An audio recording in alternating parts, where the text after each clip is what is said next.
পৃথিবীর সকল মানুষ যারা যে শ্রেণীর মানুষ মুসলমান যারা, তারা সকলেই মনে মনে কামনা করে আল্লাহ তাআলা যেন তাদেরকে ক্ষমা করে দেয়, আল্লাহ তাআলা যেন মাফ করে দেয়। সে নামাজ ঠিকঠাক মতো করে না, ইসলামের বিধানগুলো সঠিকভাবে পালন করে না, কিন্তু মনে মনে ঠিকই একটা আশা যে আল্লাহ যেন তাকে কি করে দেয়, মাফ করে দেয়। এই আশা নাই এমন মুসলমান আছে? আসেনি? আপনি দেখছেন এমন মুসলমান যে মুসলমান কিন্তু আল্লাহ মাফ করুক এটা সে চায় না। প্রত্যেকটা যদি মুসলমান হয় না, আর যদি নাস্তিক হয়, মুনাফিক হয়, দেখতে মুসলমান আসলে মুসলমান না, নাস্তিক বা মুনাফিক সেটা দুটো কথা। যে মুসলমান হয়ে থাকে, প্রত্যেকটা মুসলমানের মনে এই কামনা, এই স্বপ্ন আল্লাহ তাআলা যেন তাকে মাফ করে দেয়, পরকালে যেন সে আল্লাহ আসামির কাঠগড়ায় দাঁড়াতে না হয়, যেন জান্নাতের ফায়সালা তার জন্য হয়ে যায়, এই আশা সবাই। তো এটাই আল্লাহ তাআলা একটা উত্তর দিয়েছেন যে সবাই তো ক্ষমার আশা করে, ক্ষমা চায়, মাপ চায়, তবে আমি মাপ ক্ষমা কাদের জন্য নির্ধারিত করে রেখেছি। সূরা আহজাবের 35 নম্বর আয়াত, 22 নম্বর পারা, প্রথম পৃষ্ঠা। সূরা আহজাবের 35 নম্বর আয়াতে আল্লাহ পাক রব্বুল আলামিন বলেছেন, আ'আদাল্লাহু লাহুম মাগফিরা ওয়া আজরান আযীমা। আল্লাহ তাআলা বলেন, আমি কিছু মানুষের জন্য মাগফিরাত তথা ক্ষমার বিষয়টাকে নির্ধারণ করে রেখেছি এবং পরকালে তাদের জন্য বিশাল পুরস্কারের আয়োজন করে রেখেছি। সুবহানাল্লাহ। এই ঘোষণা কে দিলেন? আল্লাহ। আল্লাহ দিলেন। এখানে কোনো সন্দেহের বা কোনো ধরনের দুর্বলতার সুযোগ নাই, পরিষ্কার ঘোষণা। আ'আদাল্লাহু লাহুম মাগফিরাত, আমি তাদের জন্য মাগফিরাত ক্ষমা করাকে প্রস্তুত করেছি, তাদেরকে ক্ষমা করব। আজরান আযীমা, এবং তাদেরকে আমি মহা পুরস্কারে পুরস্কৃত করব।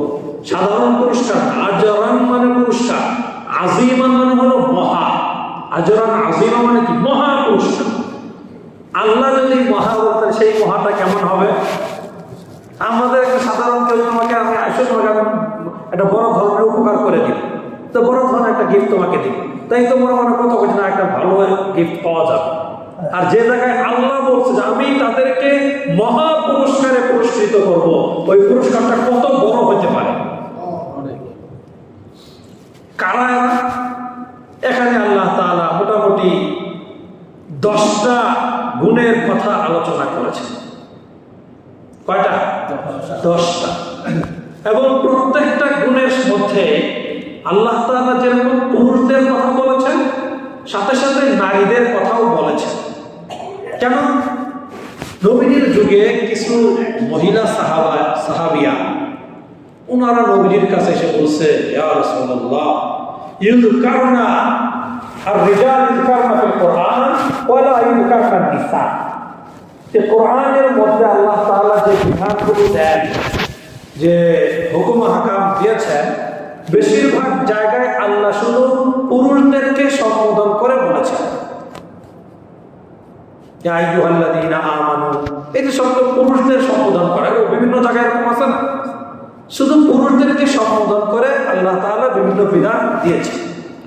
এখন নবীজিকে জিজ্ঞাসা করলেন মহিলা সাহাবায়ে কেরাম, আসলে কি আল্লাহ আমাদেরকে পছন্দ করেন না, নাকি আমাদের আমলগুলো আল্লাহর কাছে গ্রহণযোগ্য না, যার ফলে আমাদেরকে লক্ষ্য করে আল্লাহ কোনো সরাসরি আমাদের নাম উল্লেখ করে কোনো বিধান দেন না? পুরা কোরআনের মধ্যে মাত্র একজন মহিলার নাম আছে। কে সেটা? মারিয়াম। মারিয়াম। আসেনি কোনো মহিলার নাম? আসেনি? পুরা 30 পারা কোরআনের তার কোনো মহিলার নাম নেই, শুধু একটা মহিলার নাম। তাও বিশেষ কারণে এই নামটা আল্লাহ তাআলা উল্লেখ করেছেন। কি সেটা? যেহেতু আল্লাহ তাআলা ওনাকে স্বামী ছাড়া সন্তান দিয়েছেন, এটা একটা স্বাভাবিক নিয়মের ব্যতিক্রম ধর্মী কাজ। এজন্য আল্লাহ তাআলা, আল্লাহ যে পারেন, আল্লাহ যে পারেন স্ত্রী ছাড়া সন্তান দিতে পারেন, স্বামী ছাড়া সন্তান দিতে পারেন, কোনো কিছু ছাড়া আল্লাহ তৈরি করতে পারেন না? আদম আলাইহিস সালাম আল্লাহ কোনো মানুষের থেকে বের করছে? না। হাওয়াকে বের করছে কোথায় থেকে? আদম থেকে। তাইলে স্ত্রী ছাড়া শুধু পুরুষ থেকে মানুষ হয়েছে কিনা? এরকম স্বামী ছাড়া শুধু স্ত্রী থেকে আল্লাহ তাআলা মানুষ তৈরি করছেন। যেমন ঈসা আলাইহিস সালাম কার পেট থেকে বেরিয়েছে? মারিয়াম। এটা বিশেষ ঘটনার কারণে আল্লাহ ওনার নাম এখন উল্লেখ করবে, অন্য সাইট এটা, সেটা আমরা আজকে বলবো না। এছাড়া পুরো কোরআনের মধ্যে কোনো মহিলার কথা আল্লাহ তাআলা উল্লেখ করেন। এই জন্য মহিলা সাহাবীগণ নবীজির কাছে এই কথা বললেন। তখন নবীজি বললেন, না, ব্যাপারটা তো এরকম না। মূলত মহিলাদেরকে যতটা গোপনে রাখা যায়, মহিলাদেরকে যতটা আড়াল করে রাখা যায়, মহিলাদেরকে অনেক বেশি প্রদর্শন করা, মহিলাদেরকে উদ্ঘাটে অনেক বেশি নামানো, মহিলাদেরকে নানানভাবে পুরুষের সামনে পরপুরুষের দৃষ্টিগোচর হয় এমন জায়গায় তাদেরকে প্লেস করা, এটা ইসলামের কামনা না। এই জন্যই আল্লাহ তাআলা যদিও দুটো জাতির উদ্দেশ্য পুরুষ মহিলা, কিন্তু শুধু পুরুষদের আন্ডারেই মহিলাদের কথা ঢুকিয়ে দিয়েছেন। যে বিধানগুলো যদিও পুরুষকে সম্বোধন করে বলা হয়েছে, তবে শুধু কার জন্য না? পুরুষের জন্য না, পুরুষের আন্ডারে নারীরাও আছে। এই হলো বিষয়। তবুও আল্লাহ তাআলা এখানে এই মহিলাদের যে একটা আক্ষেপ, একটা আফসোস মহিলা সাহাবীদের, এটা দূর করার জন্য এখানে আল্লাহ তাআলা যে বিধানটা বললেন যে আমি মাগফিরাত প্রস্তুত রেখেছি এবং মহা পুরস্কার প্রস্তুত রেখেছি 10 গুণওয়ালা নারী এবং 10 গুণওয়ালা পুরুষদের জন্য। এতটুকু কথা বুঝে আসছে? এখন সেই গুণগুলা কি আল্লাহ তাআলা ধারাবাহিকভাবে বলেছেন, ইন্নাল মুসলিমিনা ওয়াল মুসলিমাত। 1 নম্বর গুণের কথা বলেছেন, ইন্নাল মুসলিমিন, নিশ্চয়ই যারা মুসলমান পুরুষ হবে, ওয়াল মুসলিমাত মানে যারা মুসলমান নারী হবে। না, পুরুষ হয়ে যদি মুসলমান হয়, নারী হয়ে যদি মুসলমান হয়, তাদের জন্য ক্ষমা রয়েছে এবং মহা পুরস্কার রয়েছে। 1 নম্বর গুণ, মুসলমান হইতে হবে। সে নারী হোক বা পুরুষ হোক, মুসলমান যদি না হয় তাহলে তার জন্য ক্ষমার কোনো ফয়সালা নেই। কিন্তু মুসলমান কারা? এর পরের অংশেই বলেছেন, ওয়াল মুমিনিনা ওয়াল মুমিনাত, ঈমানদার পুরুষ এবং ঈমানদার নারী যারা হবে তাদের জন্য ক্ষমা এবং পুরস্কার। মুসলমান কারা আর ঈমানদার কারা, কোনো পার্থক্য নাই? মুফাসসিরিনে কেরাম বিভিন্ন ব্যাখ্যা দিয়েছেন। যদি একসাথে মুসলমান এবং মুমিন, ইসলাম এবং ঈমান একসাথে থাকে, তাহলে ইসলাম দ্বারা একটা উদ্দেশ্য, ঈমান দ্বারা আরেকটা উদ্দেশ্য। আর যদি শুধু একটা শব্দ ব্যবহার হয় কোথাও হাদিসে বা যে কোনো জায়গায়, তাহলে ওটা দ্বারা একটা শব্দ দুটো অর্থে ব্যবহার হয়। ইসলাম শব্দ দ্বারা ঈমানও ব্যবহার হয়, ইসলাম শব্দ দ্বারা ইসলামও ব্যবহার হয়। ওরকম ঈমান শব্দ দ্বারা ইসলাম এবং ঈমান দুইটা ব্যবহার করা যায়। কখন? যখন শব্দগুলো একা একা থাকবে। আর যখন পাশাপাশি দুইটা শব্দ থাকবে, ইসলাম আছে এরপরে কি আছে? ঈমান আছে, তাহলে দুইটা দ্বারা দুইটা উদ্দেশ্য। এখানে কি পাশাপাশি আছে না? আগে ইসলামের কথা বলা হলো মুসলমান, এরপরে বলা হলো মুমিনের কথা। তো বোঝা গেল দুইটা দ্বারা এক উদ্দেশ্য না ভিন্ন ভিন্ন? ভিন্ন ভিন্ন। কোরআন বোঝার চেষ্টা করা চাই। কিচ্ছু বুঝি না কোরআন, তো হইল না। আমাদের জন্যই আল্লাহ তাআলা দিচ্ছেন নাকি? না খালি হুজুরদের জন্য দিচ্ছে?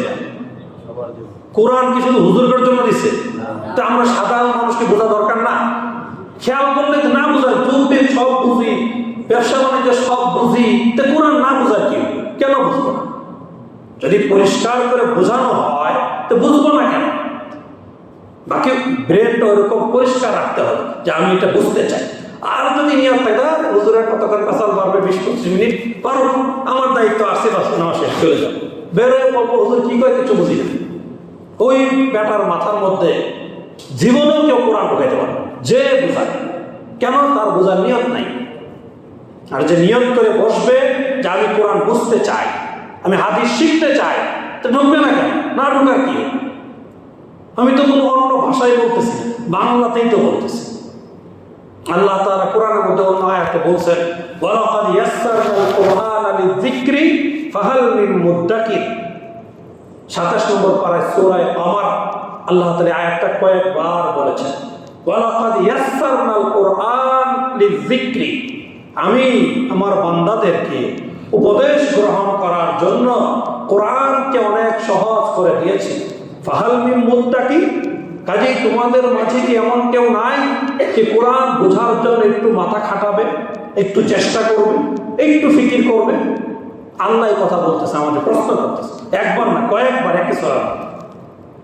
এর জন্য বোঝার জন্য চেষ্টা করা চাই, মাথাকে এরকম সমস্ত টেনশন থেকে খালি করে রাখা চাই, তাহলে বোঝা আসবে। বহরহাল আমি বলছিলাম যে এখানে আল্লাহ তাআলা ইসলামের কথাও বলেছেন, ঈমানের কথাও বলেছেন। বোঝা গেল এখানে ইসলাম দ্বারা একটা উদ্দেশ্য, ঈমান দ্বারা আরেকটা উদ্দেশ্য। ইসলাম দ্বারা কি উদ্দেশ্য? ইসলাম দ্বারা উদ্দেশ্য হলো ইসলামের ভিতরে যতগুলো বিধিবিধান আছে যেগুলো চোখ দ্বারা দেখা যায়, যেগুলো হাত দ্বারা ছোঁয়া যায়, এগুলো হলো ইসলাম। আর যেগুলো দেখা যায় না, ছোঁয়া যায় না, শুধু অন্তরের ভিতরে ধারণ করতে হয়, ওগুলোর নাম হলো ঈমান। ক্লিয়ার হয়েছে? তাহলে মুসলমান কাকে বলে? যার ভিতরে ইসলামের মধ্যে আল্লাহ এবং আল্লাহর রাসূল যতগুলো বিধান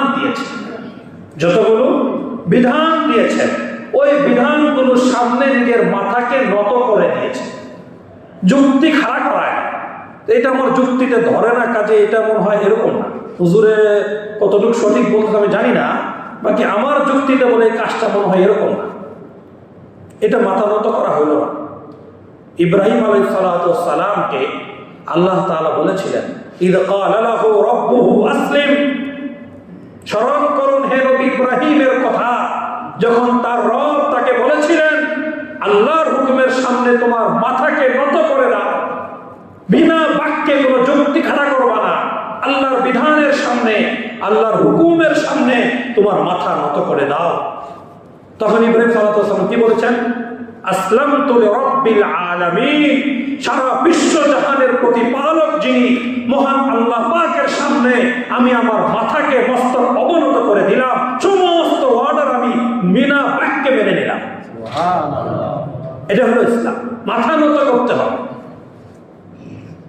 যুক্তি দিবেন আপনি, লজিক দেখাবেন, এগুলো ইসলামের মধ্যে মানায় না। এগুলো দুনিয়াবি ক্ষেত্রে যুক্তি দিয়ে তর্ক করে হার জিত আপনারা এটা করতে পারেন। ইসলামের ক্ষেত্রে যেটা বিধান বা সেটাই মানতে হবে, কোনো যুক্তির দরকার নাই। মাগরিবের নামাজ 3 রাকাত কেন, এটা যুক্তি দিয়ে বোঝাইতে হবে। কেন দরকার এখানে যুক্তি? আল্লাহর বিধান এরকম বা সেটাই করতে হবে, তার যুক্তি দরকার আপনার জানা। কবরে জিজ্ঞাসা আপনাকে মাগরিবের নামাজ 3 রাকাত কেন হয়েছিল?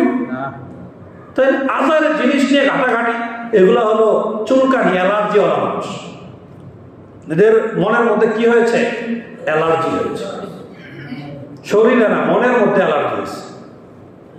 আজারের জিনিসের প্রশ্ন করে, যেটার কোনো দরকার নেই। সে সূরা ফাতিহা সহি করে বলতে পারে না, দয়া কোনো পারে না, 2 দিন পরে সে কবরে চলে যাবে, অথচ তার এই সমস্ত প্রশ্ন দরকার আছে কোনো? আপনি দয়া কোনো শেখার চেষ্টা করেন, আপনার কালিমাটা সহি করে শেখার চেষ্টা করেন, যেটা আপনার কাজে দিবে। আলতু ফালতু প্রশ্ন করবেন কেন, যে প্রশ্নের কোনো দরকার নেই। বাহার আমি বলছিলাম যে ইসলাম হলো আল্লাহ তাআলার যে বিধানগুলো আছে, যেটা চোখে দেখা যায়, যত যা বলেন সবগুলো, এই সমস্ত বিধানকে যদি কেউ বিনা বাক্যে মেনে নেয় তাহলে সে মুসলিম। একটা হলো যে কোনো ওজরের কারণে সে পালন করতে পারতেছে না, সেটা ভিন্ন হিসাব। একটা হলো সে মানে না, দাঁড়িয়ে রাখা যে একটা গুরুত্বপূর্ণ ইসলামের বিধান, এটা সে মানে না, তাহলে এটা কি দরকার? একটা হলো সে যে কোনো কারণে রাখতেছে না, এটা তার দুর্বলতা, সে দুর্বলতা স্বীকার করে যে আমি এই জায়গায় অপরাধে রাখতে পারতেছি না, সেটা একটা ভিন্ন। রাখলে সে যেটা অন্যায়, ইসলামের একটা বিধান সে লঙ্ঘন করতেছে, এটার সে কোনো অপরাধ মনেই করে না। সে কেমন মুসলমান হইল নি? সে বলেন ইসলামের বিধান সামনে মাথা নত হইল? এই জন্য ইসলাম হলো যেগুলো বাহ্যিকভাবে দেখা যায়, এই সমস্ত বিধানের সামনে মাথাকে নত করতে হয়। গত সপ্তাহে না আগের সপ্তাহে আমরা শুনেছি আল মুসলিমু মান সালিম আল মুসলিমুনা মিন লিসানিহি ওয়া ইয়াদিহি। নবীজি বলেছেন প্রকৃত মুসলমানকে যার মুখের ভাষা থেকে এবং মানুষের হাত পায়ের পদক্ষেপ থেকে আরেক মুসলমান নিরাপদে থাকবে, সে হলো প্রকৃত মুসলমান। এখন আমার কথার থেকে যদি অন্য মুসলমান ভাই নিরাপদে না থাকে, আমার হাত পায়ের পদক্ষেপের দ্বারা, আমার কলমের স্বাক্ষরের দ্বারা, আমার যে কোনো ধরনের কৌশল গ্রহণ করার দ্বারা আরেকজন যদি ক্ষতিগ্রস্ত হয়, তাহলে তো আমি মুসলমান না। আমি ভোটার আইডি কার্ড অনুযায়ী মুসলমান হতে পারি, ন্যাশনাল কার্ড অনুযায়ী মুসলমান হতে পারি, কিন্তু ইসলামের তালিকা শরীয়তের ক্যাটাগরিতে আমি কি না মুসলমান না। আল্লাহ আমাদের খাঁটি মুসলমান হওয়ার তৌফিক দান করে।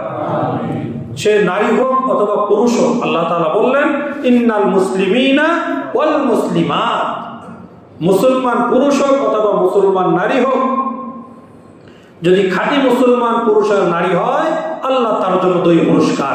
এক হচ্ছে যত অপরাধ করুক না কেন, যত অন্যায় করুক না কেন, যখন সে আল্লাহর কাছে ক্ষমা চাবে আর খাঁটি মুসলমানের কাতারে নাম লেখাবে, আল্লাহ তার গুনাহগুলো মাফ করে দিবে। আর যদি অন্যায় করে আর ঘাটতেরামি করে, সুরের উপর সুকি একটা কথা আছে না, সুরের মায়ের বড় বড় গলা আরো চায় দুধ কলা।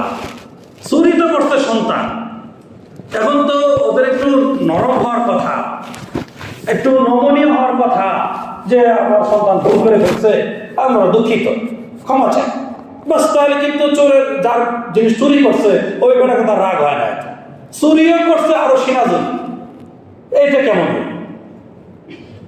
চুরিও করলো আবার বাহাদুরি, অন্যায় করছে ক্ষমা চাওয়ার নাম গন্ধ নাই, আরো উল্টা কি বাহাদুরি? তাইলে তো হইল না, তাহলে হইল ক্ষমা কি পাবে সে? কেন? সে তো মুসলমানের কাতারে আসতে পারে নাই, ক্ষমা পাবে কিভাবে? আল্লাহ আমাদের খাঁটি মুসলমান বানান, সবাই বলে আমিন। দুই নম্বরে যে গুণের কথা আল্লাহ তাআলা বলেছেন ওয়াল মুমিনিনা ওয়াল মুমিনাত, যে সকল পুরুষ মুমিন হবে এবং যে সকল নারীরা মুমিনা হবে, তাদের জন্য ক্ষমা এবং মহাপুরস্কারের ব্যবস্থা আল্লাহ করে রেখেছেন। খাঁটি মুমিন হতে হবে, খাঁটি মুমিনা হতে হবে। যার ভিতরে ঈমান আছে তাকে বলা হয় মুমিন, যার দোকান আছে তাকে বলা হয় কি দোকানদার, যার মাল আছে তাকে বলা হয় কি মালদার, যার ঈমান আছে তাকে বলা হয় কি ঈমানদার। ঈমান না থাকলে ঈমানদার বলা হবে? ঈমান দেখা যায়?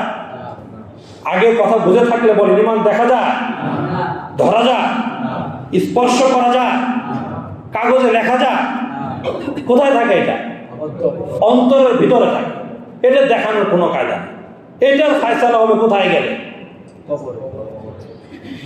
আসলে তুমি ইমানদার কিনা, না শুধু চাপা ফুটাইছো তুমি ইমানদার, চূড়ান্ত বিচার ফায়সালা সেখানে হবে। ওই জায়গায় বাহাদুরি সব প্রকাশ হয়ে যাবে। এক কবি বলছেন হ্যাঁ হাম এইসে রাহে ইয়া ওইসে রাহে, ওহা যাকে দেখনা কে হাম কেসে রাহে। কথাটা কত গুরুত্বপূর্ণ। হ্যাঁ হাম এইসে রাহে ইয়া ওইসে রাহে, 70 থেকে 80 বছর, এর বেশি তো না, 90 বছর সর্বোচ্চ। এর পরে কোথায়? নাকি মরার কোনো ইয়া নেই, মরার কোনো সম্ভাবনা নাই? কথা বলে মরার সম্ভাবনা নাই? যার ভিতরে প্রাণ আছে তার একদিন কি হবে? মরতে হবে, কোনো সন্দেহ আছে নাকি? কারণ কুল্লু নাফসিন যায়কাতুল মাউত, প্রত্যেকটা প্রাণওয়ালাকে মৃত্যুর স্বাদ আস্বাদন করতেই হবে। এটা চূড়ান্ত সিদ্ধান্ত, কাফের মুশরিকরাও মানে। এটা কেউ এই ব্যাপারে কারো কোনো দ্বিমত নাই। তাই এই দুনিয়ার সামান্য কিছু সময় যেভাবেই কাটুক না কেন, হয়তো একটু কষ্টে, হয়তো একটু পেরেশানিতে, হয়তো একটু দুঃখ বেদনায়, হয়তো একটু অভাব অনটনে, কিন্তু ওখানে গিয়ে দেখা হবে যে আমাদের অবস্থা কেমন। যেইসি করনি ওইসি ভরনি, যেমন করবে তেমন ফল পাবে, কর্ম তোমার যেমন ফল হবে তেমন। দুনিয়ার ফলই কি শেষ ফল, নাকি আরেকটা ফলের জায়গা আছে? চূড়ান্ত ফলাফল যেখানে প্রকাশ পাবে সমস্ত মহাশক্তিধর যারা ছিলেন পৃথিবীর শুরু থেকে আজ পর্যন্ত, তাদের কি দুনিয়ার জীবন শেষ হয় নাই?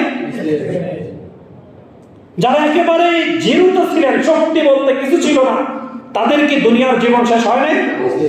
হয়েছে। ওখানে কি হচ্ছে এটা এখন দেখা যাইতেছে না।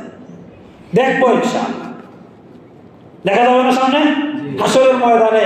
পৃথিবীর শুরু থেকে নিয়ে কিয়ামত পর্যন্ত যত মানুষ ছিল, আছে, গত হবে, সমস্ত মানুষকে আল্লাহ তাআলা এক মাঠে উপস্থিত করবে। সবাই উপস্থিত থাকবে এবং আল্লাহ তাআলা এমন দৃষ্টিশক্তি দিবেন, যত আমাদের এখানে যদি 2000 মানুষ হয়, ওই মাথাটা দেখাই যায় না, চেনা যায়, এরকম হয় না? সেখানে এমন হবে না, একবারে সবাই সবাইকে দেখবে, একবারে এখান থেকে শেষ পর্যন্ত সব দেখা যাবে। ওখান থেকে দৌড় দিয়ে পালাবার কোনো কি নাই, কায়দা নাই।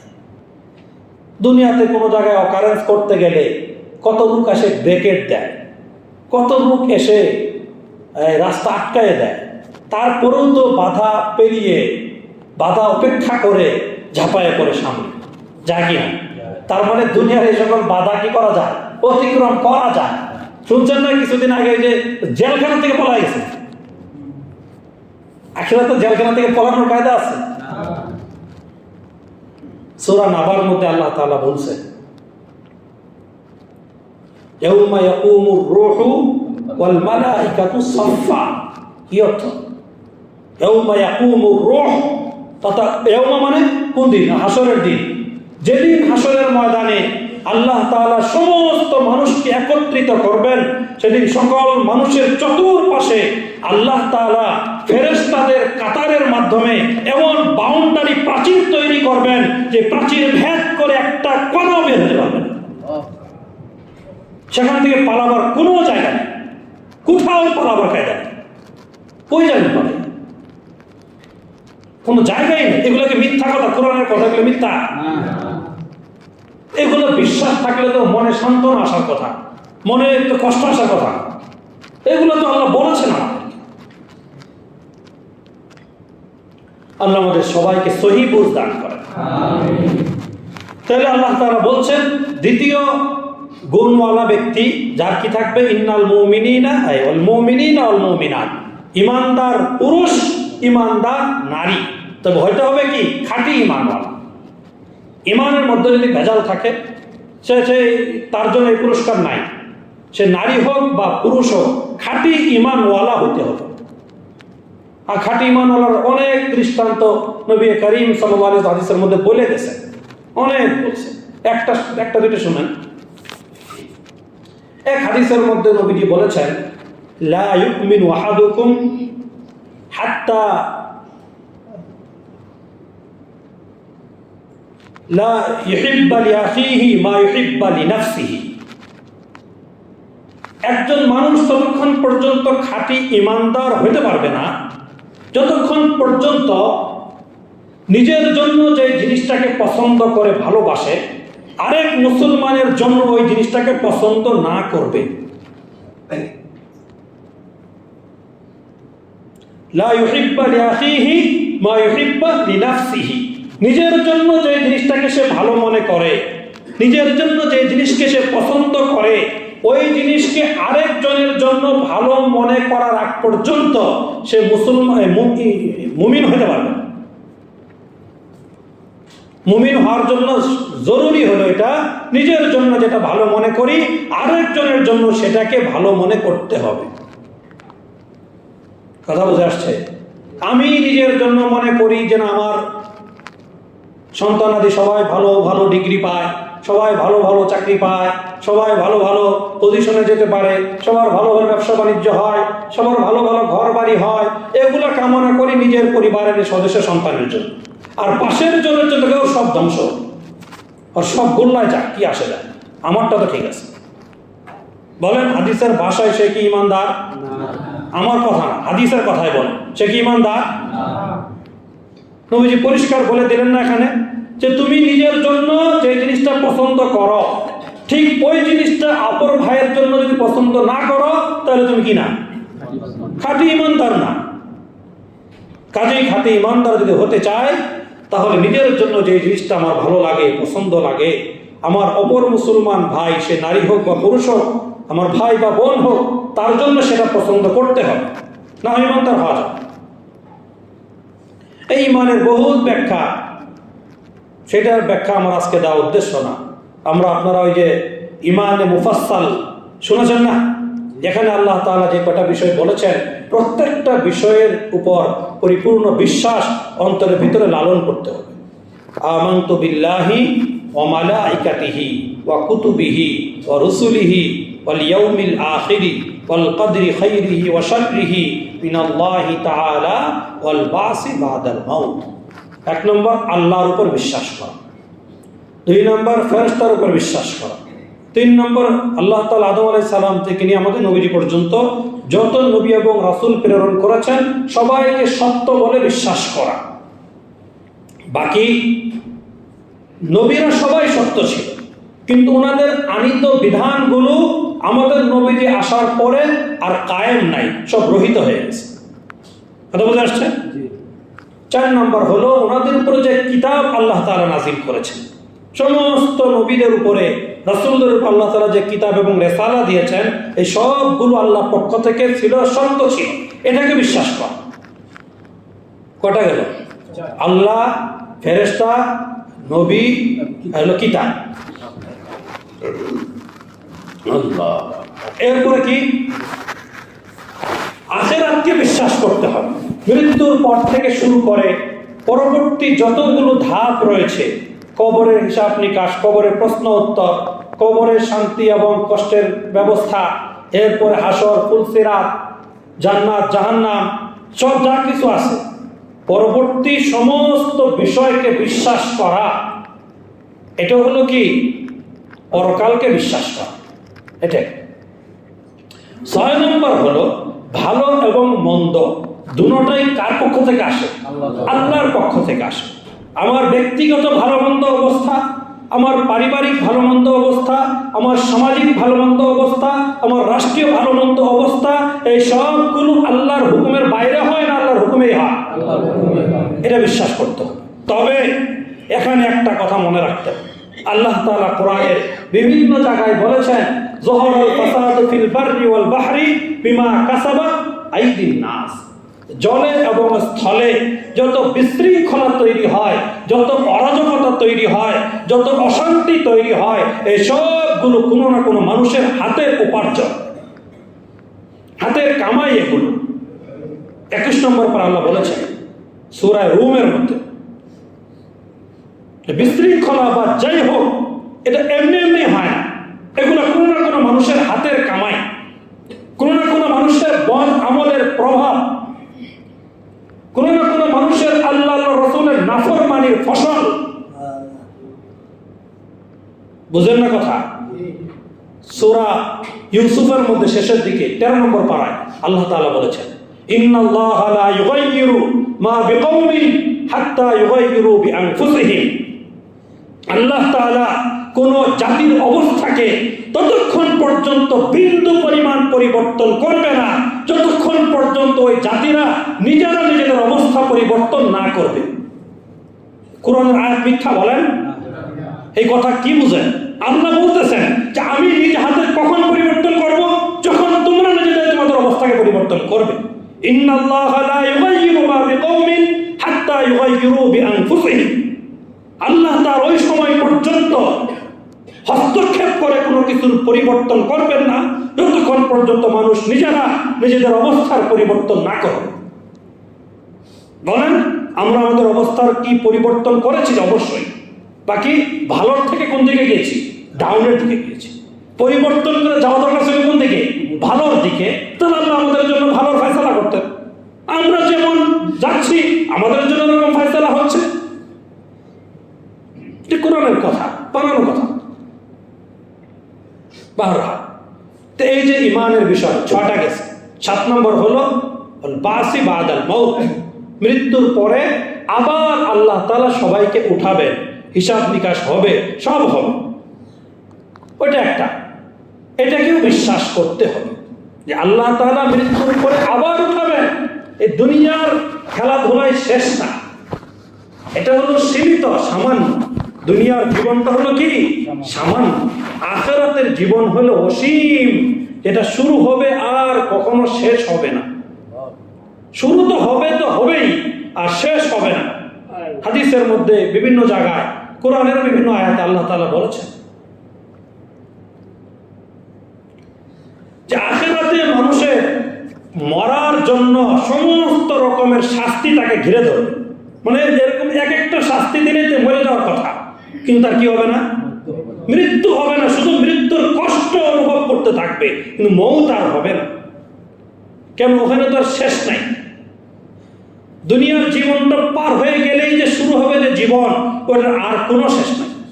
অথচ দুনিয়ার জীবন নিশ্চিত শেষ হবে। আমরা দেখতেছি আমাদের চোখের সামনে কত মানুষের জীবন শেষ হয়ে যাচ্ছে। শেষ হবেই একদিন এটা, তবু এটার জন্য কত চেষ্টা, মেহনত, ফিকির, কত সময় ব্যয় করি এটার জন্য। আর যে জীবন শুরু হবে আর শেষ হবে না, ওই জীবনের জন্য চেষ্টা করা, মেহনত করা, সময় বের করা, অর্থকরী খরচ করতে আমাদের অনেক কষ্ট হয়। এটা বোঝানোর কোনো ভাষা কারো কাছে নাই, সবাই নিজেরাই জানে এটা বোঝানোর কি আছে। যে দুনিয়ার জীবন শেষ হবে, তবুও 24 ঘন্টার পুরো 24 ঘন্টা কিসের পিছনে? দুনিয়ার জীবনের পিছনে। আখিরাতের জীবন যে শুরু হবে কোনো শেষ হবে না, ওইটার জন্য আমার 1 মিনিট টাইমও নাই। এমন বহু মুসলমান পাওয়া যাবে পুরো 24 ঘন্টা সময়ের মধ্যে একবারও আল্লাহর নামটা উচ্চারণ করে নাই। বলেন নাই মুসলমান এরকম? পুরো 24 ঘন্টা সময় তার উঠা, বসা, গোসল, খাওয়া, ঘুম, হাঁটা, চলা, চাকরি, ব্যবসা সব চলছে, কিন্তু এগুলোর ফাঁকে ফাঁকে একবার আল্লাহর নাম উচ্চারণ করার মতো তৌফিক তার হয় নাই। কতটা আফসোস! অথচ আমরা মুসলমান, একবার নামাজ না পড়লাম, আল্লাহর নামটা কি মুখে নিতে পারি না? ওই তৌফিক হয় না। আল্লাহ আমাদের সবাইকে দ্বীনের জন্য কবুল করেন। তাহলে আলোচনা চলছে আমাদের 2 নাম্বার গুণ, ওয়াল মুমিনিনা ওয়াল মুমিনাত, খাঁটি ঈমানদার হতে হবে। এই ঈমানের বড় মূল্য। ঈমান যেমন মূল্যবান, ওরকম ঈমানকে হেফাজত করাও ততটা জরুরি। বিভিন্ন কাজের দ্বারা, বিভিন্ন কথার দ্বারা, বিভিন্ন আচরণের দ্বারা ঈমানটা হঠাৎ বের হয়ে যায়। সে ঈমানের মধ্যে থাকে না, দেখতে মুসলমান মুসলমান সবকিছু মুসলমান, কিন্তু অথচ তার অন্তর থেকে কি বের হয়ে গেছে? ঈমানটা বেড়ে গেছে, ঈমান তার নাই, সে নাস্তিক হয়ে গেছে। এমন কথা সে বলে ফেলছে, বন্ধু বান্ধবের সাথে হাসির ছলে, গল্প ছলে, বিভিন্ন প্রেক্ষাপট আলোচনা করতে করতে এমন একটা কথা বলে ফেলতে ডাইরেক্ট কাফের হয়ে গেছে। সে জানে না, তার ঈমান নাই, সে ডাইরেক্ট কাফের হয়ে গেছে, সে মুসলমানে নাই। সে মনে করে কি হলো, আবার কালিমা পড়ে নিলাম। আসলে যদি অনুভূতি আসে, অনুভূতি না আসলে কালিমাও পড়বে না। কোন ক্ষতি নাই? কি ক্ষতি? এটা আমি 1-2 বছর আগে বিস্তারিত শোনাইছি যে কোনো মানুষের যদি ঈমান নষ্ট হয়ে যায় তার ক্ষতি কি। বয়ানগুলো সংরক্ষিত আছে, চাইলে শুনতে পারেন। 1 নম্বর ক্ষতি হলো তার অতীত জীবনে যত আমল করেছিল সমস্ত আমলনামা থেকে একদম ক্যান্সেল, কিচ্ছু থাকবে না, জিরো। তার আমলনামার মধ্যে কোনো নেকি থাকবে না, শুধু পাপই লেখা থাকবে, গুনাহ লেখা থাকবে। একটা নেকি, সমস্ত নেকি একদম পরিষ্কার, সব ডিলিট হয়ে গেছে। 1 নম্বর ক্ষতি এটা। কি হইল 1 নম্বর ক্ষতি? এটা ঈমানটা চলে গেলে, বুঝে না এই ক্ষতিটা কি হইলে? যদি কোনো কথার দ্বারা, আচরণের দ্বারা ঈমানটা চলে যায়, 1 নম্বর ক্ষতি কি হবে? আমলনামার যত নেকি ছিল সমস্ত নেকি বাতিল হয়ে যাবে, কোনো নেকি আর থাকবে না সেখানে। 2 নম্বর ক্ষতি হলো সে যদি বিবাহিত হয়ে থাকে, অটোমেটিক তার বউ তার থেকে পৃথক হয়ে যায়, ওই বউকে ব্যবহার করা তার জন্য হারাম হবে, জিনার গুনাহ হবে। তো মারাত্মক কথা। আপনি যদি বিবাহ শাদী করে থাকেন আর কোনো কথা এমন বলে ফেলছেন, আপনি জানেন না যে এই কথার দ্বারা আপনার ঈমান চলে গেছে, আপনার বউ এটা শেষ, এই বউ আপনার জন্য হারাম হয়ে গেছে। এই বউয়ের সঙ্গে রাত্রি যাপন করা একটা পর নারীর সঙ্গে রাত্রি যাপন করার থেকেও বেশি মারাত্মক গুনাহ। এই জন্যই হযরত মাওলানা রশিদ আহমদ গঙ্গুহি সম্ভবত না, উনি না, রশিদ আহমদ, উনি আহসানুল ফতোয়া লেখক। এটা বড় ফতোয়া 8 খণ্ডে, আহসানুল ফতোয়া উর্দুতে। এটা লেখক মাওলানা রশিদ আহমদ। উনি বলছেন প্রত্যেকটা মাসে প্রত্যেকটা মুসলমান নতুন করে কালিমা পড়ে বিবাহ দোহরানো দরকার। প্রতি মাসে নতুন করে কালিমা পড়া দরকার মুসলমান হওয়ার জন্য। আর বিয়া করে থাকলে বিয়াটা আবার নবায়ন করা দরকার। কেন? কারণ কোন থাকে যে কোন কথা বলে ফেলছে, কোন আচরণ করে তার ইমান চলে গেছে, ইমান চলে যাওয়ার সাথে তার বউ তালাক হয়ে গেছে। এই যে নতুন করে কালিমা পড়ে নতুন করে বিবিকে ইজাব কবুলের মাধ্যমে বিবাহ করতে হবে, না হয় বউ নিয়ে ঘর সংসার করা যায় না। এই জন্য অনেক কঠিন, ইমান হেফাজত করা বহু গুরুত্বপূর্ণ একটা কাজ। অবহেলায় যদি ইমান নষ্ট হয়ে যায়, মহা ক্ষতি হয়ে যায়। সন্তান যেগুলো হবে জারজ সন্তান হবে, এই সন্তান আমার আপনার কথা শুনবে না। কারণ সন্তান তো বৈধভাবে হয় নাই, ইমান চলে গেছিল, এই অবস্থায় আমি স্বামী স্ত্রী বেড়া মাসে তার সন্তান হয়েছে। এটা কি বৈধ সন্তানের জন্য অবৈধ হয়েছে? অবৈধ হয়েছে। এর জন্য বহু সাবধান। আল্লাহ আমাদের সবার ইমানকে মন পর্যন্ত হেফাজত করা তৌফিক দান করেন। ইবলিস ইমানকে নষ্ট করার জন্য সারা জীবন চেষ্টা করে। সর্বশেষ মৃত্যুর সময় এমন কঠিন কঠিন প্রেক্ষাপট সামনে আনবে যাতে করে ওই প্রেক্ষাপট দেখে মানুষের কি হয়ে যায়, ইমান চলে যায়, বেঈমান হয়ে মরে। এই জন্য ইমান হেফাজত করা অত্যন্ত জরুরি। বাহরহাল আল্লাহ তাআলা 10 গুণওয়ালা মুসলমান নারী এবং পুরুষকে 2টা পুরস্কার দিবেন। 1 নম্বর হলো ক্ষমা করে দিবেন, 2 নম্বর হলো তাদেরকে কি করে দিবেন, মহা পুরস্কার তাদেরকে দান করবেন। কোথায় আছে? সূরা আহজাবের 35 নম্বর আয়াতে আছে। আপনারা অনুবাদ দেখে নিন। সূরা আহজাবের 35 নম্বর আয়াত। আজকে মাত্র কয়টা বলা হলো? 2টা। একটা হলো ইন্নাল মুসলিমিনা ওয়াল মুসলিমাত, 2 নম্বর বলা হলো মুমিনিনা ওয়াল মুমিনাত। বাকিগুলো সুযোগ হলে সামনে আলোচনা করবো ইনশাআল্লাহ। আল্লাহ তাআলা আমাদের কথাগুলো বুঝে